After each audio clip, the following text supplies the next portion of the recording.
Buenas noches a todos. Para mí es un gusto estar con todos ustedes para hablarles de un tema que me apasiona mucho, que es sobre ketamina, ketofol y ketodex.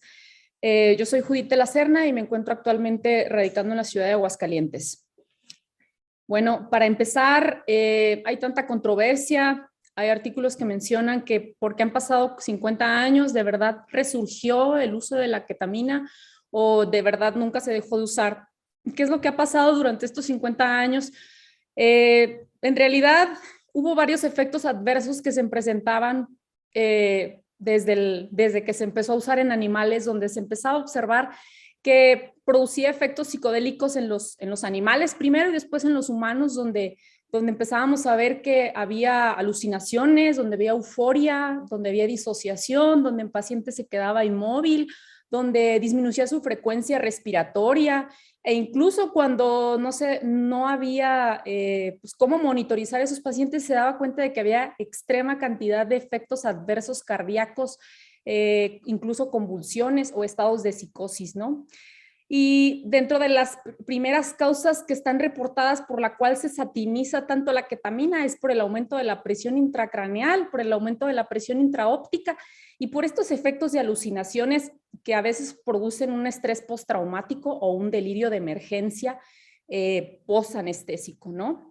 Esta es una imagen muy bonita de la doctora Marisa Good-Bassett, donde explica que en este artículo de cómo podemos dominar a la ketamina, que sale en el 2010, donde salen sus componentes moleculares de sus 2 enantiómeros con un tigre al fondo, donde tratamos de, ese tigre es la ketamina y nosotros tratamos de dominar ese tigre, tratamos de entender qué es lo que pasa con esos 2 enantiómeros, qué es lo que pasa a nivel cerebral, por qué causa tantos efectos adversos y cómo es que podemos dominar ese tigre para sacarle el mayor de los provechos anestésicos.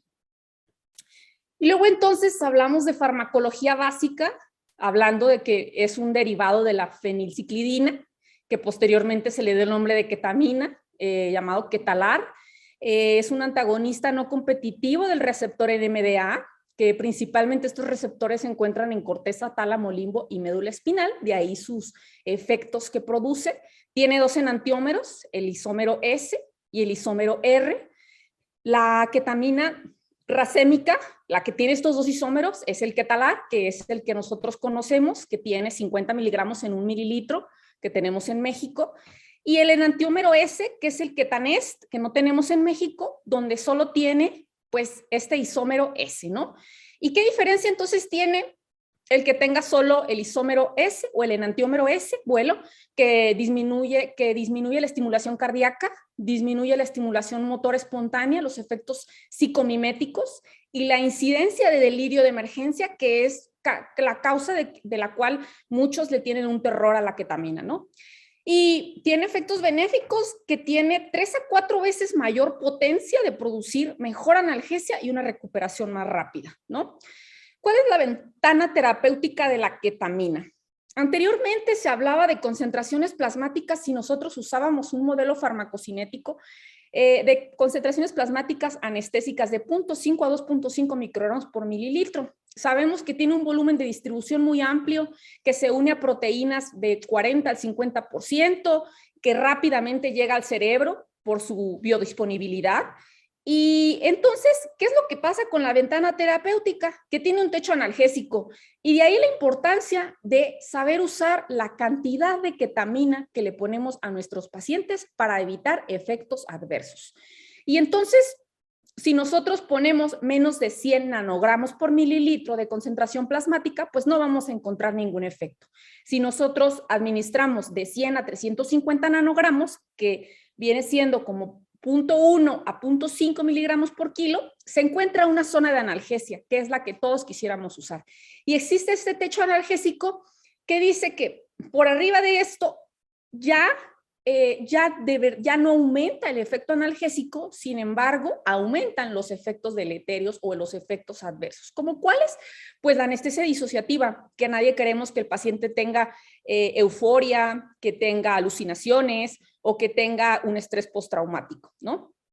Y bueno, si lo ponemos más de 500 nanogramos por mililitro de concentración plasmática, pues existe una zona de saturación de los receptores NMDA donde hay un impacto potente en la presión arterial, en la frecuencia cardíaca, y el paciente puede tener delirios posoperatorios.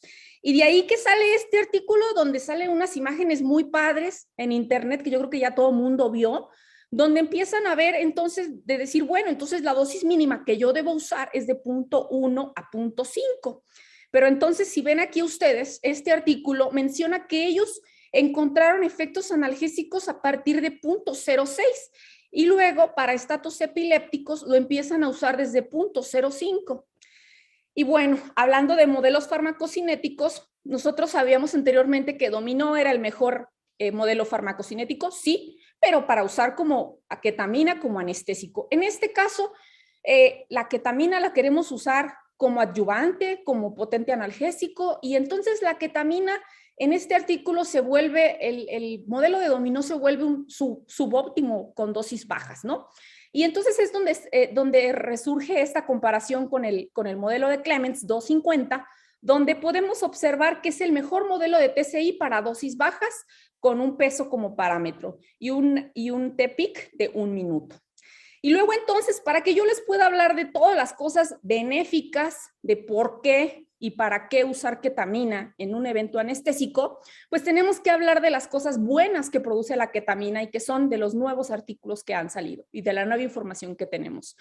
Y entonces es hablar de que los receptores NMDA en el sistema nervioso y qué es lo que ocurre con el dolor. Cuando nosotros tenemos un daño potencial a un tejido, se aumenta la secreción de glutamato, que sabemos que el glutamato es el principal neurotransmisor excitatorio del sistema nervioso central. Y este causa pues estímulo o excitación o aumento de la transducción de los nociceptores a nivel periférico en las láminas de la asta dorsal de la médula espinal, si hacemos un corte axial. Y entonces empieza a haber una cascada de inflamación y una cascada de una vía del dolor, que se vuelve completamente sinérgica y empieza a haber esta cascada donde empieza a haber una centralización del dolor, donde empieza a haber una inducción de la hiperalgesia a los opioides, una cascada enzimática y alteraciones de la expresión de los genes.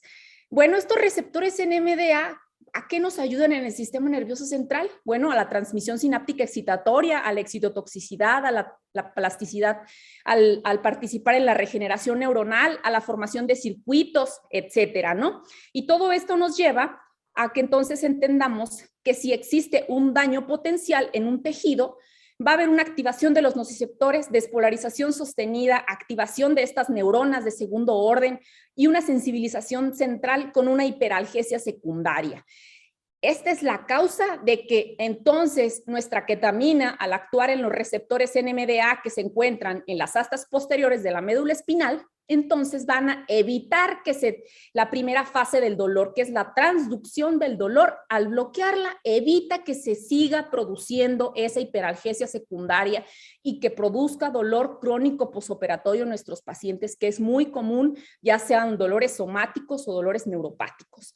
Por eso es que y dentro de eso, pues vemos que las manifestaciones de sensibilización central son hiperalgesia, alodinia o reducción de la respuesta a los opioides, que es un gran problema que tenemos con nuestros pacientes que ya presentan dolor crónico, como los pacientes oncológicos, los pacientes con amputaciones de extremidades o incluso los pacientes de columna que hacen dolor crónico, que se vuelve difícil controlar el dolor.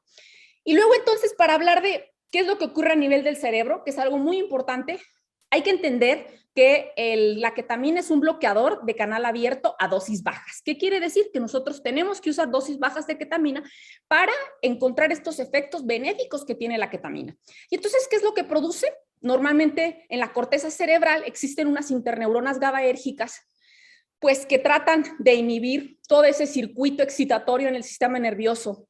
Tratan de hacer una hemodinamia o tratan de hacer una homeostasis dentro del cerebro, ¿no? Donde no existan tantas descargas excitatorias. ¿Y qué es lo que hace entonces la ketamina a dosis bajas?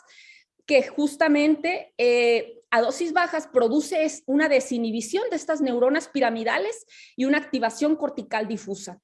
Y entonces, esta es la causa de la cual, por lo cual los pacientes presentan alucinaciones, presentan un estado como si estuvieran, están respirando ellos con los ojos abiertos y tal, desconectados del medio ambiente, pero al estar desconectados del medio ambiente, siguen ellos respirando por sí solos, y entonces esta desinhibición de las neuronas piramidales y esta desorganización a nivel de la corteza cerebral produce a nivel del electroencefalograma ondas beta gamma o los estallidos gamma que nosotros vemos en un electroencefalograma. Principalmente esto se produce en la corteza, el hipocampo, la amígdala, que continúan comunicándose, pero sin modulación y control. Ese control lo dan estas interneuronas GABAérgicas que son inhibitorias. Al inhibirse por la ketamina, pues existe un descontrol y entonces el paciente está desconectado del medio, está sin modulación y control, pero tiene una potencia analgésica adecuada, que es lo que nosotros buscamos en un evento anestésico, ¿no? Y lo que habíamos visto previamente, que en el asta dorsal de la médula espinal, en las astas dorsales de la médula espinal, evita la transmisión y la transducción del dolor, evitando así la sensibilización central, ¿no? Y bueno, ¿cuáles son las ventajas de la ketamina? Pues demasiadas, ¿no? Una sedación disociativa, que entonces, ¿qué hace? Que tengamos una fuerte sedación y analgesia que puede ser tan profunda que podamos usarla en servicios de emergencia. Tiene una alta biodisponibilidad, eso nos hace que tenga una rápida inicio de acción y que la podamos usar a nivel hospitalario o prehospitalario y por varias vías de administración. No tiene una interacción directa con los receptores GABA, por tal es muy difícil que produzca una depresión cardiorrespiratoria y que el paciente tenga periodos de apnea.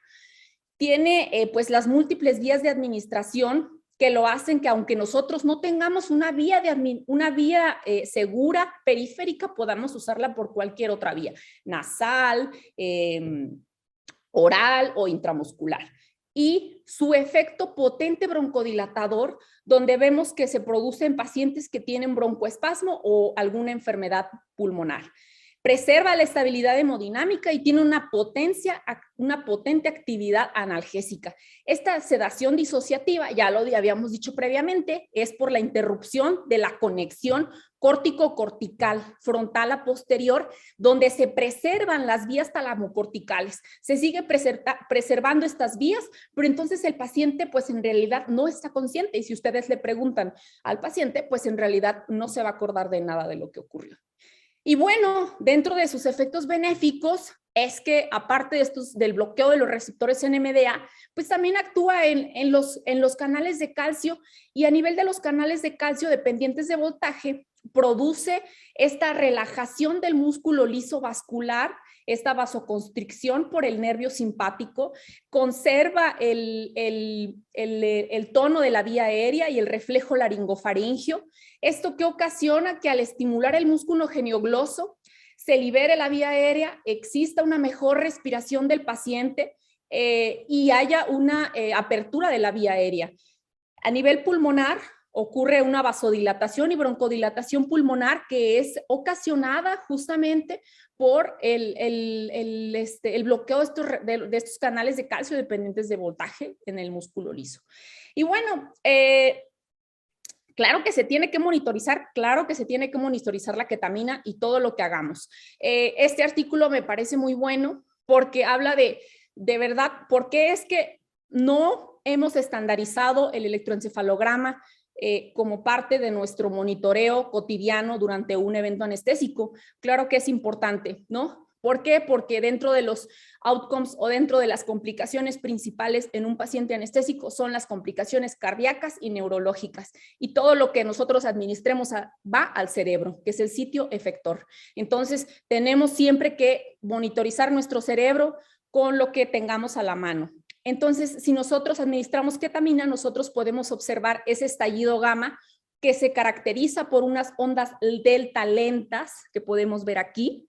Ondas delta lentas ondas delta lentas que están en la parte inferior, con ondas gamma que son muy rápidas de 27 a 40. Y entonces, por lo cual, pues esta enumeración no me interesa porque este es un monitor de electroencefalograma procesado, donde este software simplemente me da un número, pero él no sabe que yo estoy administrando ketamina y él no sabe que esta firma es de ketamina. Nosotros somos los únicos que sabemos, entonces no hay que dejarnos guiar por este número, sino por la firma electroencefalográfica, tanto del VISTA o tanto del SedLine, o como de si tenemos una electroencefalografía libre, ¿no? ¿Y cuáles son los efectos cerebrales de la ketamina? Por la cual pues se ha visto que produce estos efectos neuroprotectores, porque son moduladores del glutamato. El glutamato es un neurotransmisor excitatorio que se produce al haber un insulto neuronal secundario principalmente a un trauma craneoencefálico, a una lesión cerebral secundaria o a un evento vascular cerebral. Y entonces, al producirse ese neurotransmisor en la neurona presináptica, lo que hace la ketamina es bloquear estas vesículas presinápticas para que estas vacuolas, para que no depositen este neurotransmisor al espacio sináptico. Y entonces actúa a nivel presináptico y postsináptico, y a nivel postsináptico actúa en los receptores NMDA, evita que ingrese el calcio en la neurona postsináptica, que aumente el estrés oxidativo, que aumente la producción de radicales libres y posteriormente la muerte neuronal, el aumento del potasio, y todo esto causa muerte neuronal y isquemia cerebral secundaria, que es lo que no queremos en nuestros pacientes. Y entonces esto también produce un efecto benéfico al nivel de la microglia, donde evita que disminuyan los factores inflamatorios como interleucina 8 o factor de necrosis tumoral. A nivel vascular se ha visto que al bloquear este glutamato produce vasodilatación cerebral y disminución de la agregación plaquetaria. Esto secundariamente, ¿qué nos produce entonces? Neuroprotección. Evita que exista esta cascada deletérea para nuestras neuronas y evita la supresión de despolarización después de una lesión cerebral. Y entonces, por ende, por todo lo que ya les expliqué, aumenta el flujo sanguíneo cerebral, aumenta el consumo de oxígeno principalmente a nivel frontal y la ínsula. No se ve aumento de la presión intracraneal, ni aumento del consumo de oxígeno cerebral, ni tampoco alteraciones en autorregulación cerebral, principalmente por el CO2, y disminuye la actividad epiléptica. Otra causa, otro artículo que también dice todos los efectos benéficos como neuroprotección, es que en un paciente, por ejemplo, que tiene hemorragia subaracnoidea, trauma craneoencefálico, evento vascular cerebral o aura, tienen propagación de la despolarización. ¿Eso qué es? Que existe una lesión cerebral, secundariamente hay ruptura de gradientes iónicos transmembrana neuronales. ¿Qué ocasionan estos gradientes neuronales que están destruidos? Pues que exista infarto cortical adyacente. Esta es una imagen clara de una hemorragia subaracnoidea, donde empieza a haber esta despolarización cortical que se empieza a difundir a áreas de penumbra y donde empieza a haber mayores zonas de isquemia. Bueno, pues la ketamina justamente se ha visto en este artículo principalmente se observó que la ketamina inhibe la propagación de la despolarización en pacientes se estudió en pacientes principalmente con hemorragia subaracnoidea o con trauma craneoencefálico, y ellos observaron que necesitaban los pacientes que estaban en terapia intensiva por hemorragia subaracnoidea o trauma craneoencefálico dosis de 1.15 miligramos por kilo por hora para evitar esta propagación de la despolarización y daño cerebral secundario. Por lo tanto, tiene un odds radio de 13.83 de riesgo de presentar propagación de despolarización si nosotros no le administramos ketamina a estos pacientes o si es menor a estas dosis, ¿no? Esto en pacientes de terapia intensiva que tenían estas lesiones cerebrales. Entonces, la ketamina asociada a pacientes que tienen daño cognitivo preoperatorio, ¿qué es lo que ocurre con estos pacientes? Aquí se estudiaron 98 pacientes mayores de 65 años de edad, cirugías de columna, más de 3 horas, y se estudiaron mediante estas 2 escalas. Se evaluó que tuvieran un estado preoperatorio cognitivo, ¿cómo era? ¿Era bueno? ¿Era malo? Y entonces empezamos, ¿cuál fue el resultado que ellos encontraron? Que los pacientes con deterioro cognitivo que recibieron ketamina tuvieron una tasa significativamente más alta de delirio posoperatorio, 52% de ketamina versus 20% sin ketamina, con unos radios de 4.36. Y entonces entra aquí entonces una recomendación de no usarla en pacientes con deterioro cognitivo preoperatorio. ¿Qué dicen los consensos, las guías del uso de ketamina? Pues que se use en pacientes con cirugías dolorosas, con pacientes dependientes de opioides, con pacientes con SAUS, una recomendación tipo B. ¿Qué es lo que ellos recomiendan? ¿Qué dosis? 0.25 a 0.35 miligramos kilo. Y la recomendación tipo B es que si lo queremos hacer en una infusión, sea de 0.06 hasta 0.35, no más alta, porque tiene un techo analgésico, como ya lo dijimos previamente. ¿Qué hay en las cirugías de columna? Donde sabemos que son cirugías muy dolorosas, pues se ha visto, hay muchos artículos sobre esto, donde menciona que disminuye el consumo de opioides, disminuye las puntuaciones de dolor a las 6, 12, 24 horas, y no predispuso en este artículo sueños desagradables, eventos cardíacos, disforia, alucinaciones y todos estos efectos adversos. ¿Por qué? Porque usaron dosis subanestésicas, dosis de menos de 0.35 miligramos por kilo por hora. ¿Qué hay sobre la ketamina en trauma craneoencefálico? Ya lo dijimos. Este artículo vuelve a mencionarnos que usaron dosis incluso altas, 1.5, infusiones, y empezaron a ver aquí que los pacientes con lesión neurológica fueron excluidos de los grandes estudios aleatorizados. Por tal, las guías de Brain Trauma Foundation no la recomiendan, o en realidad no es que no la recomienden, es que ni siquiera aparece, pero no aparece porque fueron pacientes que excluyeron, ¿no? Y entonces llegamos a la conclusión de que ¿la usamos en trauma craneoencefálico? Claro que sí, mantiene la presión arterial media, previene la hipoxia, previene la hiperventilación y mitiga los aumentos de la presión intracraneal, que es lo que queremos evitar en estos pacientes para evitar las lesiones cerebrales secundarias. Y entonces, ¿en qué pacientes está recomendado usarlo? Pacientes con TCE moderado a nivel prehospitalario, pacientes con inestabilidad hemodinámica, pacientes que tienen asma o EPOC, estados convulsivos, analgésico no opioide, por ejemplo, en una anestesia libre de opioides, en sedaciones conscientes, en disfunciones gastrointestinales donde no queremos usar opioides o en síndromes de abstinencia. Y bueno, para finalizar con que la ketamina a nivel cerebral aumenta o no aumenta la presión intracraneal, pues este artículo salió en el 2015 y nos vuelve a reforzar que la ketamina no aumenta la presión intracraneal. Y fueron 10 estudios con 953 pacientes, donde ellos empiezan a ver, si ven, son dosis muy altas, y donde ellos sacan la conclusión de que pues efectivamente en ningún paciente se encontró aumento de la presión intracraneal. Todos estos pacientes se encontraban en terapia intensiva con trauma craneoencefálico. Y entonces es un nivel 2B de Oxford y una evidencia grado C, ¿no? Que lo usemos en pacientes con trauma craneoencefálico. ¿Qué hay de la presión intracraneal?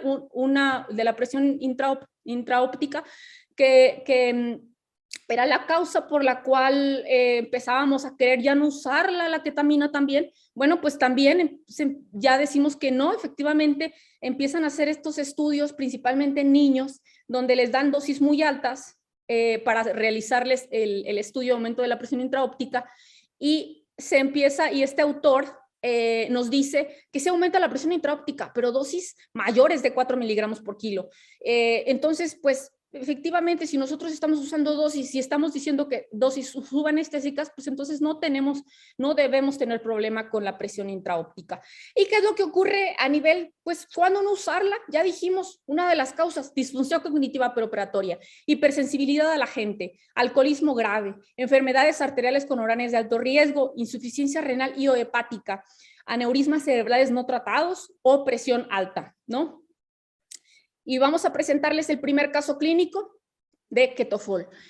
Es un paciente donde se le puso ketamina 50 miligramos, propofol 200 miligramos. Si nosotros lo aforamos a 50 mililitros de solución salina, nos queda una proporción de ketamina 1 miligramo y propofol 4 miligramos, para lo cual es una concentración de 1 a 4, o sea que tenemos 4 veces menos ketamina que propofol. Y lo ponemos por TCI, por el modelo de Snyder, que está descrito que se puede usar. Y aquí, por ejemplo, bueno, en este caso no lo pudimos con Snyder, lo pusimos en 50 miligramos por kilo por minuto.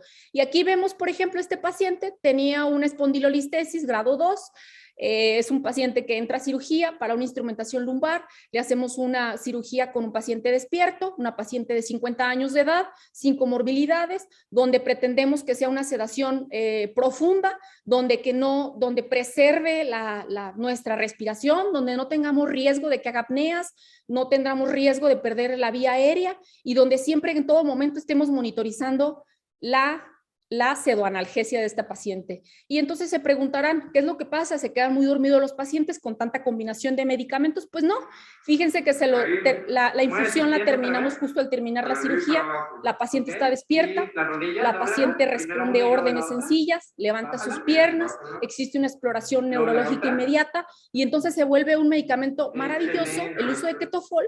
¿Por qué? Pues porque tenemos una sedación profunda, tenemos una potencia analgésica, la paciente no se mueve, la paciente está en un adecuado confort y tenemos una estabilidad hemodinámica y todavía aparte de todo eso, nos ayuda a disminuir cantidad de medicamentos. Y entonces aquí, ¿cuáles son los primeros artículos que nos hablan del Ketofol? Pues que empiezan a hacer aditamentos, interacciones de qué es lo que pasa si ponemos propofol con ketamina, y en este estudio tienen 3 grupos de pacientes donde a uno les ponen propofol, a otro les ponen ketamina y a otro les ponen ketofol, ¿no? Y entonces, ¿qué diluciones empiezan a hacer ellos? Si ustedes se dan cuenta, aquí ponen 0.45 a 0.15 miligramos por kilo, para lo cual son diluciones de 1 a 3, ¿qué quiere decir? Que tenemos 3 veces menos ketamina que propofol. ¿Y qué es lo que ellos encuentran en sus pacientes?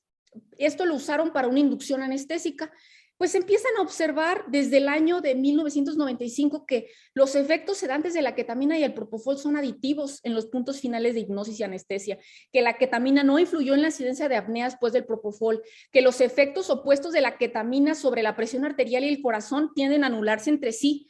Y entonces es un resultado súper valioso que nos lleva a hablar de qué es lo que dicen las revisiones y los metaanálisis del Ketofol, pues que disminuye las complicaciones respiratorias con riesgos relativos de 0.31, que es benéfico, que disminuyen las complicaciones cardiovasculares con riesgos relativos de hipotensión de 0.11, que tenemos menos riesgo de ocasionar complicaciones cardiovasculares. Las complicaciones psicomiméticas no tuvieron un resultado significativo, pero esto va a depender mucho de las diluciones que nosotros hagamos. Y luego entonces el Ketofol en pacientes con TCE, ¿qué es lo que ocurre? Aquí hicieron una revisión con 50 pacientes con TCE moderado a severo de 18 a 65 años, donde le hicieron inducción y mantenimiento anestésico en una cirugía descompresiva por TCE, por edema cerebral, donde empiezan a ver y hacen comparación de Ketofol contra propofol como mantenimiento anestésico y hacen comparaciones donde ver qué pacientes presentan hipotensión, qué pacientes en hipertensión, quiénes requirieron vasopresor y quiénes requirieron esmolol. ¿Y cuál es el resultado de la estabilidad hemodinámica y cuáles son los outcomes después de los primeros días del posoperatorio? Y entonces aquí si vemos esta imagen, vemos que el grupo de Ketofol, que es el azul, pues encuentra más estabilidad hemodinámica que incluso el propio propofol, que sabemos que dentro de las guías de Brian Traumau Foundation, dentro de las principales cosas que nosotros queremos es la estabilidad hemodinámica y evitar la hipotensión. ¿Por qué? Porque sabemos que la hipotensión es la principal causa de que pueda ocurrir un infarto cerebral secundario. Y entonces vemos que este artículo dice que mejora la estabilidad hemodinámica, mejora los requerimientos de vasopresores, hay menos requerimientos de vasopresores y hay una relajación cerebral similar. O sea, en realidad no se relaja el cerebro diferente a otro. Luego empiezan a hacer comparaciones en aneurismas cerebrales, en clipajes de aneurismas, donde dice, ¿cómo doctora, cómo le va a poner ketamina a un clipaje de aneurisma? Bueno, son pacientes que no se había roto este aneurisma, donde era un aneurisma incidental y donde usan Ketofol para ver si de verdad mejora la hemodinamia en estos pacientes, donde sabemos que lo que debemos de mantener es la presión arterial media lo más estable para evitar una ruptura de un aneurisma, ¿no? Y donde ellos tienen un grupo de propofol de 10 miligramos donde le ponen 48, donde tienen 48 mililitros, y el segundo grupo, que es el de Ketofol, donde tienen 80 miligramos y 400 miligramos de propofol, donde entonces tienen una dilución de 1 a 5, quiere decir que tienen 5 veces menos ketamina que propofol. Y entonces ellos se dan cuenta que los pacientes con Ketofol presentaron mejor estabilidad hemodinámica y menos efectos adversos. Y luego entonces esta comparación de los estudios en diferentes concentraciones de Ketofol para inducción anestésica. y donde empiezan a hacer varias diluciones, una dilución de 1 a 1, diluciones de 1 a 2 y de 1 a 3, donde ellos observan que durante un evento de una inducción anestésica tienen mejor estabilidad hemodinámica, diluciones de 1 a 1 y de 1 a 2. Y luego les presento un caso clínico de un clipaje de aneurisma y arteria comunicante anterior, donde una paciente de 40 años con una cefalea de estallido tiene antecedentes de un familiar que había muerto por una ruptura de aneurisma. Esta paciente no se le había roto el aneurisma, simplemente había tenido cefalea en estallido y estaba intacto el aneurisma. Entonces, pues nos dimos a la tarea de ponerle ketofol 1 a 5, solo muy poca ketamina, con propofol 200, ketamina 40, en 40 mililitros es una solución salina, para lo cual tenemos una dilución donde tenemos ketamina 1 miligramo y propofol 5 miligramos, para lo cual tenemos 5 veces menos ketamina que propofol, entonces es 1 a 5. Y aquí le pusimos en el modelo de Snyder y le pusimos a la bomba como si estuviéramos administrando solo propofol. Donde vemos aquí el monitoreo con un espectrograma, con BIS, la estabilidad hemodinámica, ¿cómo está? Pues véanla, está perfecta. Y ustedes dirán, entonces, bueno, y estuvo con remifentanil, y ustedes dirán, ¿y cómo le fue a la paciente? ¿Tardó en despertar? Pues mírenla, no tardó en despertar. Fue una extubación ultra fast track de inmediato y la paciente tenía signo de PLAE positivo, ¿no? Entonces, perfecto. Entonces, ¿cómo preparo ketofol? ¿Qué hago? ¿Cómo lo hago?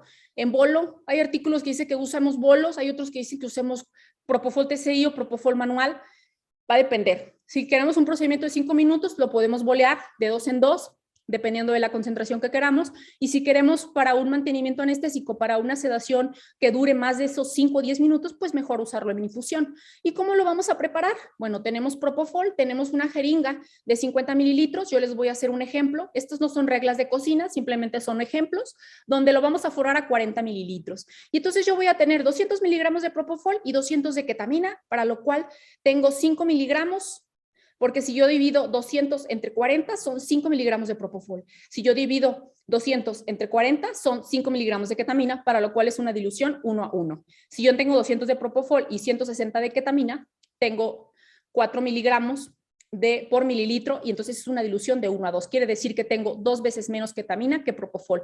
Y así sucesivamente, todos van a tener 200, ketamina tiene 120 y entonces tengo 3 miligramos de ketamina por mililitro si lo llevo a 40, para lo cual tengo una dilución de 1 a 3. Entonces, si tengo 200 miligramos de propofol, siempre voy a tener 5 miligramos si lo divido entre 40.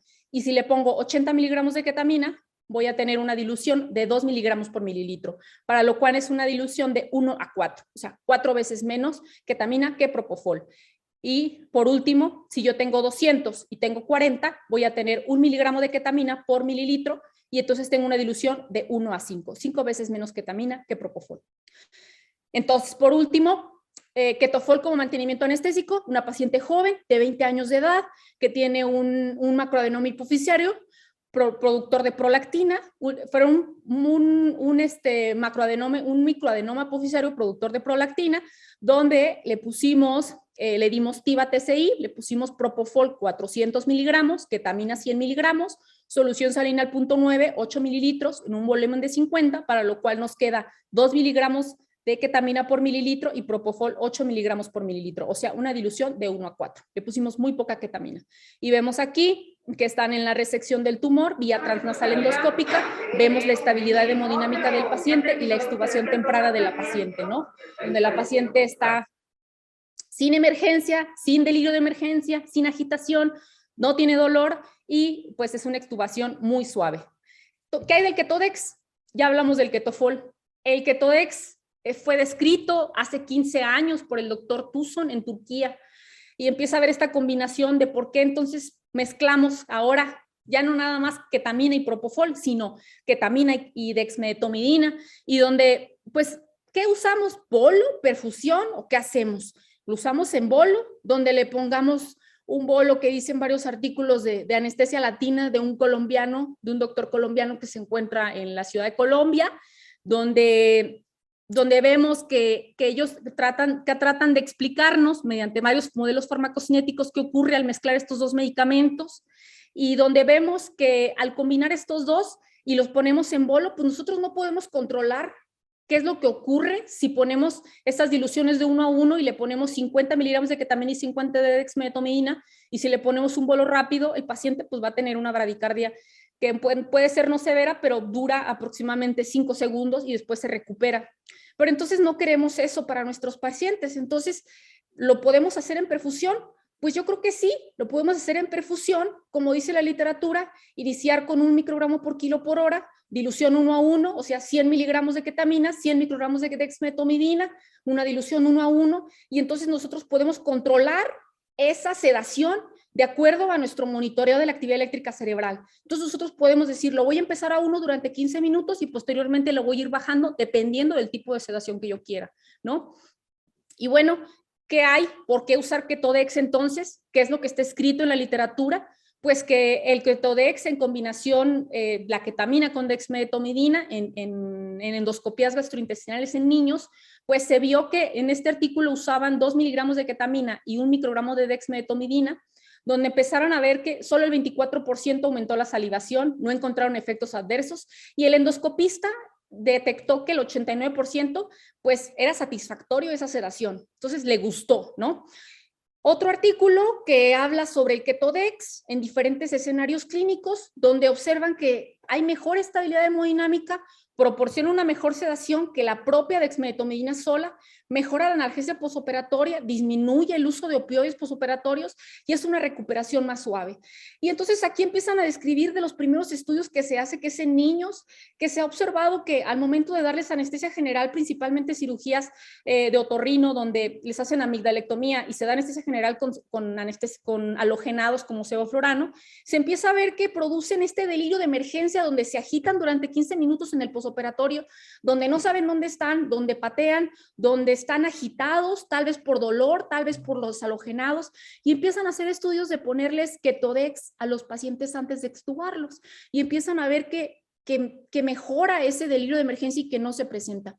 Hay otro artículo que habla sobre intubar a los pacientes despiertos con fibra nasotraqueal, y entonces comparan que a un paciente le pusieron Ketodex y al otro dexmedetomidina, como normalmente siempre lo hacíamos, donde le ponían un bolo de dexmedetomidina de 1 microgramo por kilo durante 10 minutos, seguido de una infusión de 0.5 microgramos por kilo por hora a los 2 grupos de pacientes, y al de Ketodex le ponían 15 miligramos de ketamina en infusión, en bolo, y luego en infusión 20 miligramos por kilo, y entonces empezaron a observar que estos pacientes que intubaban tenían mejor estabilidad hemodinámica y mejor sedación y mejor tolerancia a la fibra nasal, ¿no? Y luego entonces aquí vemos que en este artículo que les puse aquí, hablan de la ketamina y la dexmedetomidina. ¿De verdad son los compañeros ideales? Pues bueno, vemos que si los unimos los dos, la dexmedetomidina previene el aumento de la frecuencia cardíaca, el aumento de la presión arterial, la salivación, los fenómenos de emergencia de la ketamina, que son el delirio de emergencia, mientras que por otro lado la ketamina previene la bradicardia y la hipotensión, y juntas, si nosotros las unimos en una misma jeringa, en una misma dilución, forman el Ketodex. Y entonces les traigo un caso clínico que es un paciente joven de 18 años de edad que tiene un impacto de un objeto extraño a nivel de la tráquea, donde le van a abrir de una incisión muy pequeña, casi cerca a la tiroides, donde le pondremos un bolo de Ketodex o le ponemos en infusión. A este paciente se lo dejamos en infusión. Lo empezamos a una dilución de 1 a 1, donde pusimos 100 y 100, lo llevamos a 50 mililitros con una jeringa de 50, y entonces le iniciamos a 1 microgramo por kilo por hora y posteriormente a 0.7. No son reglas de cocina, simplemente se hizo o se modificó la sedación de acuerdo al monitoreo de la actividad eléctrica cerebral. Este paciente se retiró este cuerpo extraño, se le puso un bloqueo de plexo cervical superficial, que lo vemos en el ultrasonido que ahorita va a salir, y lo sedamos con Ketodex en infusión, donde el procedimiento duró aproximadamente 45 minutos. ¿Y qué dicen ustedes? Bueno, esto fue su espectrograma del Ketodex. ¿Y qué dicen ustedes? ¿El paciente no se va a despertar, doctora? ¿Va a salir agitado? ¿Va a salir con dolor? Pues no.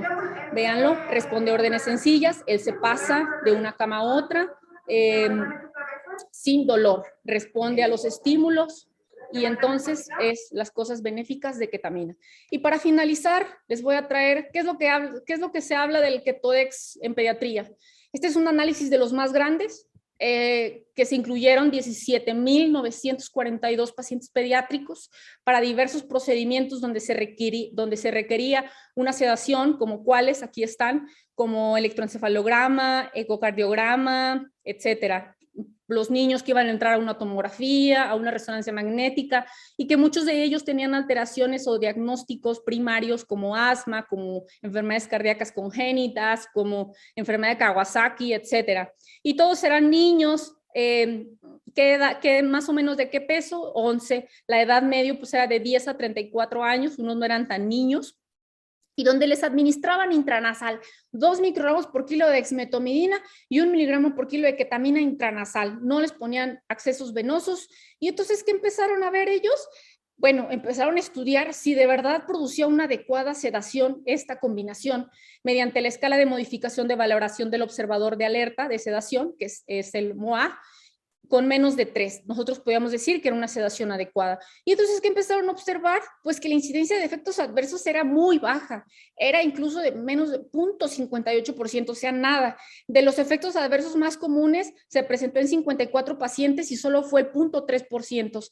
Algunos otros efectos adversos, pues rash, pero en realidad no fueron significativos. Y entonces empezamos a ver que la tasa de éxito de sedación intranasal en los pequeños fue del 93%, pues muy alta, y que el Ketodex intranasal es efectivo para procedimientos en pediatría con bajas tasas de eventos adversos y con pues un potente pseudoanalgesia para estos niños. Pues finalizo mi plática agradeciéndole al doctor Eberto Muñoz, quien me invitó a dar esta plática, que me gusta mucho, y pues obviamente a Vitalis México, y pues muchas gracias. Estos son mis sitios de contacto por si tienen alguna duda, y estoy para servirles. Muchas gracias. Buenas noches.